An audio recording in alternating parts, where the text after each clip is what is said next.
सुश्री परिणीति शिंदे जी हो गए। मुझे आपने इस ऐतिहासिक दिन में अपनी बात रखने का अवसर दिया, मैं आपका तहे दिल से शुक्रिया अदा करती हूँ।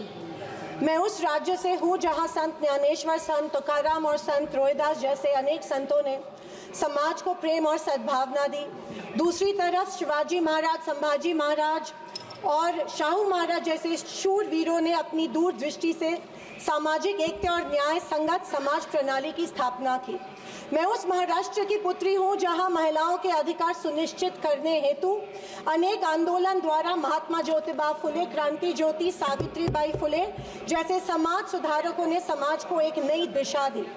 मैं उस महाराष्ट्र की बेटी हूँ जहाँ के महान सुपुत्र डॉक्टर बाबा साहेब अम्बेडकर जी ने इस देश को संविधान के रूप में एक सशक्त और न्याय संगत लोकतांत्रिक मूलाधार प्रदान किया। पर आज उसी महाराष्ट्र में बीजेपी के सरकार के शपथ विधि के बिल्कुल 5 दिन बाद उसी संविधान की प्रत की विटंबना की जाती है। मैं इस बात का निषेध करती हूँ। परभणी जिले में संविधान के प्रत की विटंबना की गई। संविधान के हीरक महोत्सव के उपलक्ष्य में जब मेरे विचार रखने का मौका मुझे मिला तो मैं ये जरूर कहूंगी कि संविधान सिर्फ एक किताब या नियमों की एक संगति सूची नहीं है, बल्कि मेरी जान है संविधान, मेरी पहचान है संविधान और इस देश की आत्मा है संविधान। दूसरी तरफ आज़ादी के 50 साल बाद तक अपने तिरंगे को और संविधान को न मानने वाले सत्ता पक्ष के लोग इस देश की उसी आत्मा को कमजोर और खोखला करने की साजिश कर रहे हैं।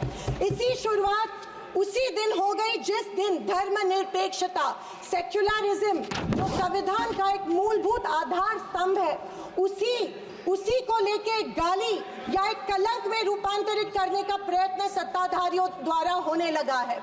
सेक्युलरिज्म को आज भी इस भारत देश की पहचान है, उसे सत्ताधारी पक्ष एक कमजोरी कर रहे हैं या एक बीमारी साबित करने की होड़ में लग गए हैं। संविधान की किसी भी चर्चा या बहस को ये लोग सिर्फ इमरजेंसी पर ले जाते हैं, पर ये भूल जाते हैं कि स्वर्गीय इंदिरा गांधी जी, हमारी पहली महिला पंतप्रधान इंदिरा गांधी जी ने उस वक्त के हालातों के मद्देनजर वो संवैधानिक कदम उठाए थे और उस दौरान हुए गलतियों की माफी भी देश के जनता से मांगी थी। और इतना ही नहीं, उनके विरोधियों ने गठित की गई कमेटी ने उन पर लगे सारे इल्जामों से उन्हें बारी कर दिया था। मैं आज इस सदन में पूछना चाहती हूँ मोदी सरकार से, सॉरी 400 पार का नारा फेल होने के बाद एनडीए सरकार से पूछना चाहती हूँ, आप मणिपुर पर देश की जनता से माफी कब मांगोगे? आप किसान आंदोलन में शहीद हुए 700 से अधिक किसानों के परिवारों की माफी कब मांगोगे?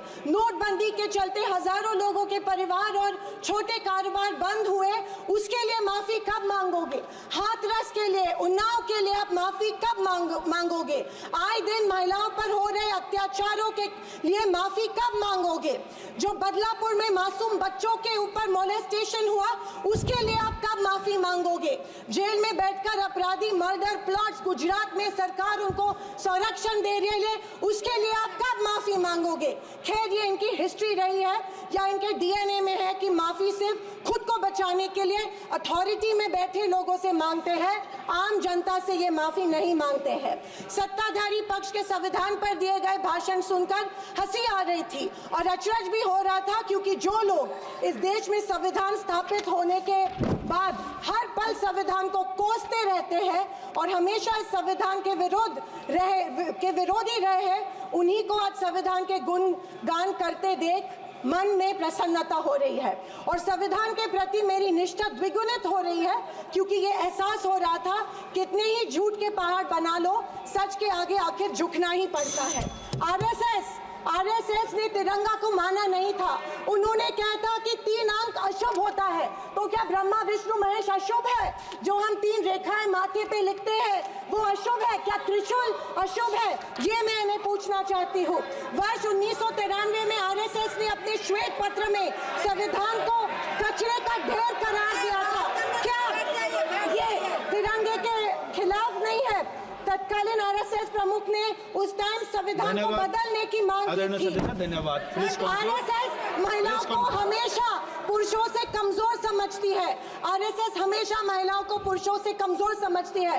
ये अफसोस होता है कि प्रधानमंत्री जी उनके ट्विटर हैंडल फॉलो करते हैं जो महिलाओं को गंदी गंदी गालियां देते हैं। इस बात का अफसोस होता है कि प्रधानमंत्री हमारे देश के प्रधानमंत्री ये करते हैं। जनवरी 26, 2001 में इन्होंने तिरंगा माना और इतने सालों बाद तिरंगे को नागपुर में होस्ट किया। अध्यक्ष महोदय, मैं 2024 के लोकसभा इलेक्शन के बाद इन्हें एहसास हुआ कि संविधान को ज्यादा छेड़ेंगे तो सत्ता हाथ से निकल सकती है, इसीलिए अचानक संविधान के प्रति इनको प्यार उमड़ने लगा। अध्यक्ष महोदय, विशेष रूप से राजनाथ सिंह जी ने, मैं उनका सम्मान करती हूँ, बयान में जाने अनजाने आजादी के बाद से लेकर 2014 तक सारी कांग्रेस सरकारों को ऐसे सर्टिफिकेट दे दिया जिसे कोई झूठला नहीं सकता। उनके मुताबिक संविधान की बदौलत एक गरीब का बच्चा प्रधानमंत्री बना, लेकिन उसकी नींव सर 2 मिनट सर प्लीज। मैं आखिर में यही कहना चाहती हूँ, मैं भारत का, मैं कुछ पंक्तियां कहना चाहती हूँ। मैं भारत का संविधान हूँ, लाल किले से। अध्यक्ष महोदय,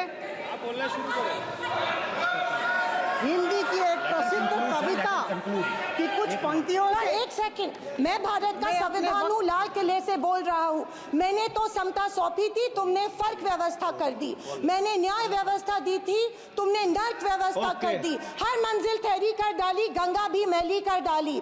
न्याय व्यवस्था भी रोती है, गुंडों के घर में सोती है। गांधी को गाली मिलती है, डाकू को ताली मिलती है। क्या आपराधिक चलन हुआ है?